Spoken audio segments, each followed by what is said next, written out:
Oh, what a hit! All right! Easy! Oh, second ball! Woo!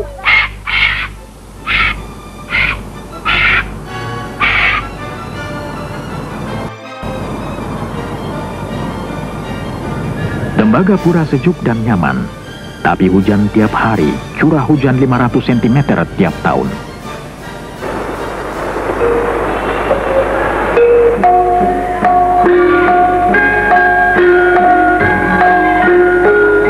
Sebelum lanjut nonton video ini, pastikan Anda sudah menyeduh segelas kopi, ditambah sebatang rokok, dan tekan tombol subscribe, aktifkan loncengnya, like, dan share ke teman-teman kalian. Fungsi daripada government relations adalah sebagai penghubung di antara perusahaan dengan pemerintah, baik di pusat maupun di daerah. Untuk ini kami bekerja sama dengan pemerintah daerah di Fakfak dan Jayapura, serta juga dengan Kementerian Riset dan Teknologi di Jakarta, untuk membuka daerah pertanian yang baru, daerah resettlement yang baru di daerah pantai, di daerah dataran rendah, memberikan pelayanan kesehatan, pendidikan, dan juga bantuan penyuluhan pertanian.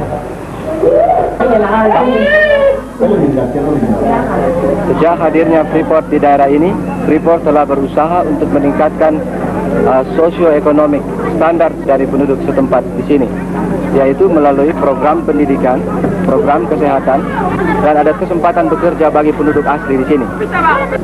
Sekarang ini, program bantuan bagi penduduk asli ini sedang disentralkan di Timika dengan satu program bantuan antara pemerintah daerah dan Freeport dengan proyek yang kita sebut Resettlement Project.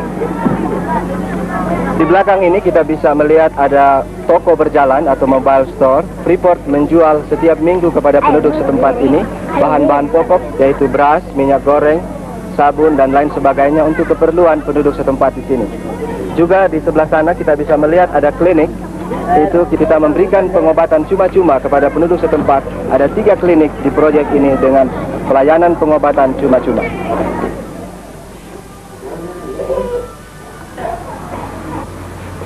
Para perawat dari Rumah Sakit Tembagapura mengunjungi klinik-klinik beberapa kali seminggu untuk mengobati penduduk asli. Wanita dengan anak kecil dianjurkan untuk mengikuti kelas khusus untuk perawatan bayi. Suku Damal dan Amungme yang paling banyak berhubungan dengan proyek. Sumber dan lambang kekayaan utama, pesta panggang babi menambah gengsi mereka. Perusahaan membagi-bagi benih pangan baru pada mereka dan mengajar cara bertani yang lebih produktif. Hasilnya, gizi mereka bertambah baik dan untuk pertama kali, hasil pertanian mereka dapat dijual.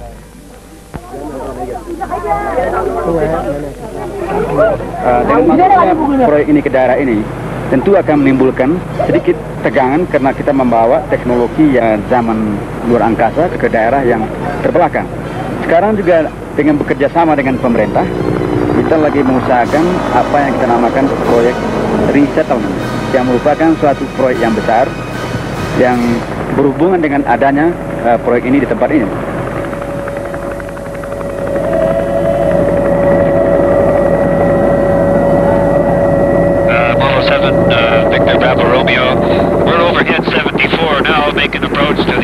Persediaan biji dalam Gunung Bijih Timur diperkirakan dapat bertahan sampai 15 tahun. Untuk mengelola tambang tersebut diperlukan sistem penggalian yang rumit yang disebut block caving. Block caving can be described Block caving dapat digambarkan dengan menjungkir balikkan tambang terbuka, menjatuhkan biji melalui terowongan, untuk kemudian diambil dan diangkat ke permukaan tanpa banyak kerja tambahan.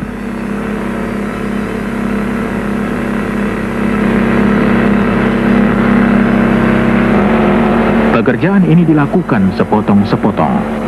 Bagian yang akan dilongsorkan dipersiapkan dulu. Di bawah tempat biji dibuatkan dulu terowongan.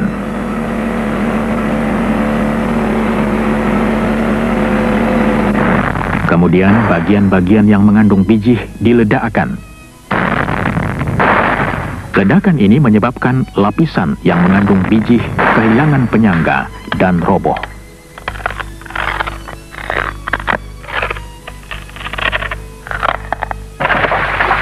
Jatuhnya di terowongan-terowongan yang sudah dipersiapkan.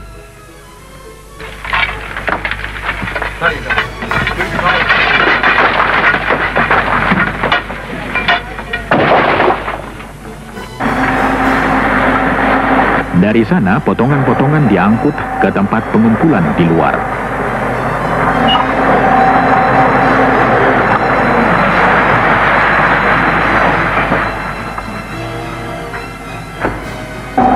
Potongan yang jatuh menyebabkan bagian lain kehilangan penyangga dan terjatuh juga ke dalam terowongan. Serangkaian penghancuran yang teratur dan berencana menciptakan proses pelongsoran terus-menerus.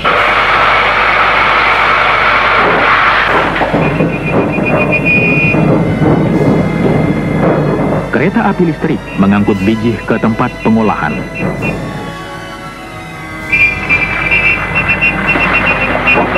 Produksi biji di Gunung Biji Timur akan meningkat